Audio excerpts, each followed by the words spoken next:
नमस्कार बंधुरा ड्रीम गार्डने आपनादेर प्रत्येके स्वागत।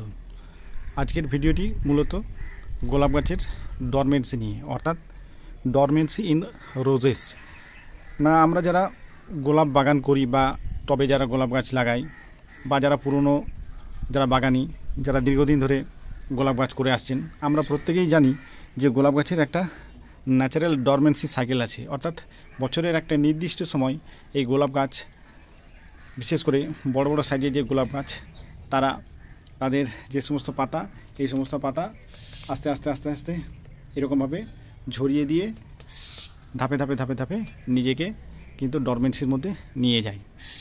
তা কেন এই ডরমেন্সি অর্থাৎ ডরমেন্সির প্রয়োজনীয়তাটা কি অর্থাৎ কী জন্য গোলাপ গাছ নিজেকে ডরমেন্সির মধ্যে নিয়ে যায় এবং এই ডরমেন্সিতে যদি না যায় তাহলে পরে কি সমস্যা এবং ডরমেন্সিতে থাকলে কি আমাদের লাভটা কী এবং কী ধরনের গাছকে আমরা ডরমেন্সিতে নিয়ে যাব এবং কোন গাছগুলোকে আমরা ডরমেন্সিতে না নিয়ে আমরা গ্রোথ চালিয়ে যাব না। বন্ধুরা এই আগস্ট মাসের শেষ থেকে এই গোলাপ গাছের ডরমেন্সি কিন্তু আস্তে আস্তে শুরু হয় না। এই সময় গাছ নিজে থেকেই তার যে মেটাবলিজম যেটাকে আমরা বিপাক ক্রিয়া বলি এই মেটাবলিজম কমিয়ে দিয়ে তার যে সমস্ত যে নিউট্রিয়েন্ট এই নিউট্রিয়েন্ট কিন্তু আস্তে আস্তে গাছ তার যে বিভিন্ন ডালপালা যে কাণ্ড এই কাণ্ডের মধ্যে কিন্তু ধাপে ধাপে তার যে সমস্ত নিউট্রিয়েন্ট এই নিউট্রিয়েন্ট কিন্তু স্টোর করতে থাকে এবং এই সময়টাতে গাছের যে ন্যাচারাল যে গ্রোথ এই গ্রোথ কিন্তু আস্তে আস্তে একেবারেই পুরোপুরি বন্ধ হয়ে যায় এবং গাছের মধ্যে ফুল আসাও কিন্তু ধাপে ধাপে ধাপে ধাপে অনেকটাই কমে যায়। এবার সাধারণত যেখানে তুলনামূলকভাবে একটু ওয়ার্মার ওয়েদার সেখানে কিন্তু আমাদের মতো যে সমস্ত এলাকা সেখানে কিন্তু ডরমেন্সির যে টাইম সেটা তুলনামূলকভাবে অনেকটা কম হয়। আবার শীত প্রধান দেশে যখন অতিরিক্ত ঠান্ডা পড়ে সেখানে কিন্তু যখন একেবারে প্রচণ্ড ঠান্ডা শুরু হয় তখন থেকেই কিন্তু এই গাছের ডরমেন্সি শুরু হয়। তা যাই হোক আমাদের মোটামুটি যে ন্যাচারাল যে ডরমেন্সি সাইকেল যেটা শুরু হয় এই আগস্ট মাসের শেষ থেকে আপ টু আপনার অক্টোবর মাস পর্যন্ত কিন্তু এই ডরমেন্সি চলতে থাকে। কী ধরনের গাছে আমরা ডরমেন্সি নেব না দেখুন আমি একেবারে আপনাদের গাছ ধরে ধরে দেখাই না। দেখুন আমার এই গাছটি দেখুন প্রায় 3.5 থেকে 4 ফুট হাইট আছে। দেখুন অনেক বড় হয়ে গেছে গাছ। এই গাছের হাইট দেখুন অনেক বেশি আছে। দেখুন নিচের দিকে এই গাছে কিন্তু আর খুব একটা পাতা দেখতে পাবেন না। দেখুন অনেক কিন্তু পাতা এই গাছ থেকে আস্তে আস্তে আস্তে আস্তে ঝরে গেছে এবং দেখেই বোঝা যাচ্ছে যে এই গাছ কিন্তু নিজেকে আস্তে আস্তে ডরমেন্সির দিকে নিয়ে যাচ্ছে। আবার তুলনামূলকভাবে এই গাছটিকে দেখাই। দেখুন এই যে গাছটি এই গাছটির বয়স 6 মাস। এই গাছটির ডগাগুলো আপনাদের দেখাই।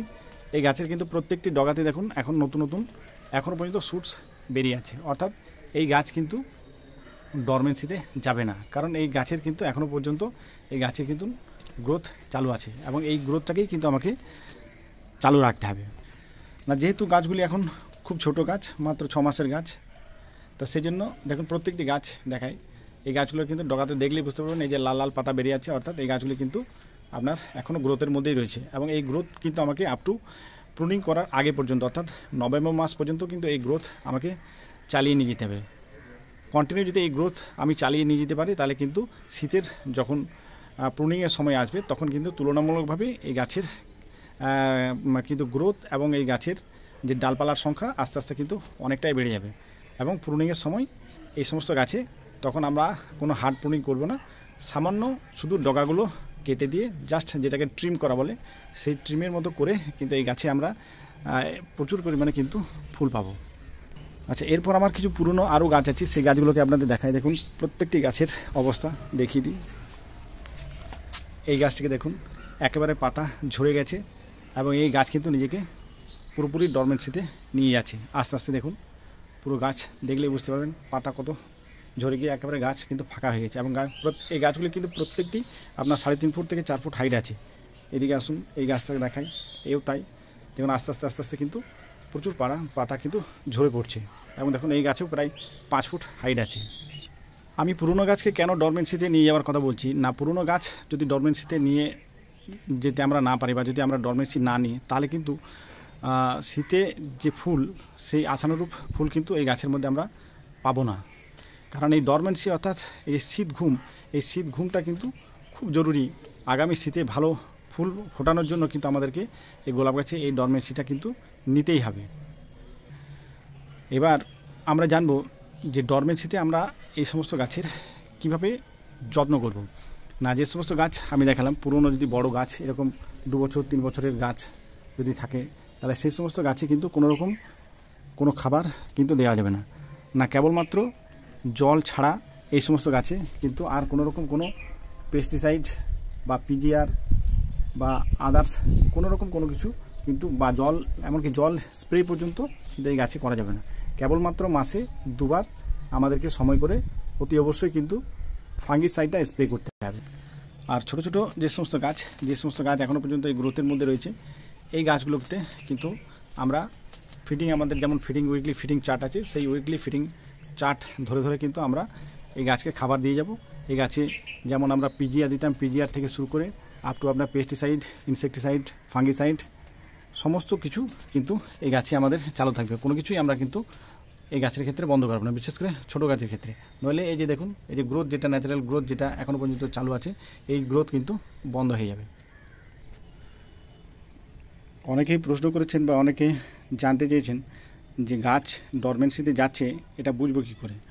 না, গাছ ডরমেন্সিতে যাওয়ার প্রধান যে লক্ষণ সেটা আমি প্রথমেই যেটা বললাম, দেখুন এই যে ধাপে ধাপে ধাপে ধাপে গাছ কিন্তু নিজেকে এরকমভাবে আস্তে আস্তে কিন্তু পাতা সব ঝরিয়ে ফেলবে, এবং এই সমস্ত গাছের মধ্যে কিন্তু আর ন্যাচারাল যে গ্রোথ, এই গ্রোথ কিন্তু আর দেখা যাবে না। দেখুন এই যে আমার এই বড় গাছটি দেখুন, এর মধ্যে কিন্তু আর কোনোরকম কোনো গ্রোথ নেই।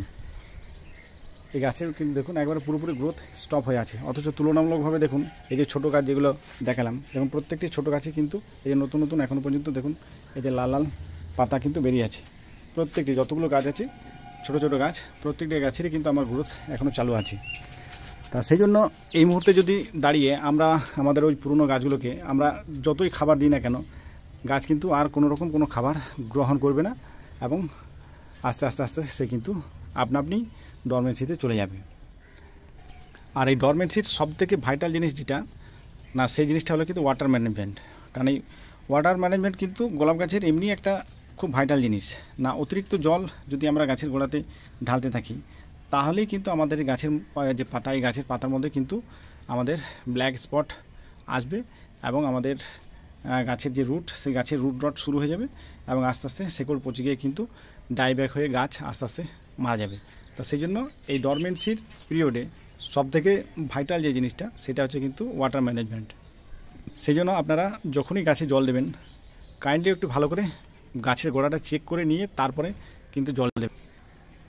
অতিরিক্ত জল কিন্তু এই ডরমেন্সি পিরিয়ডে গাছের কিন্তু মারাত্মক ক্ষতি করে। যাই হোক বন্ধুরা, আজকের ভিডিওটি এই পর্যন্তই। ভিডিওটি যদি ভালো লাগে একটা লাইক করে দেবেন, চ্যানেলটিকে সাবস্ক্রাইব করে নেবেন, এবং ভিডিওটি বাগানি বন্ধুদের মধ্যে অবশ্যই শেয়ার করে দেবেন। ভিডিওটি ধৈর্য ধরে শেষ পর্যন্ত দেখার জন্য অসংখ্য ধন্যবাদ। ভালো থাকবেন, সুস্থ থাকবেন।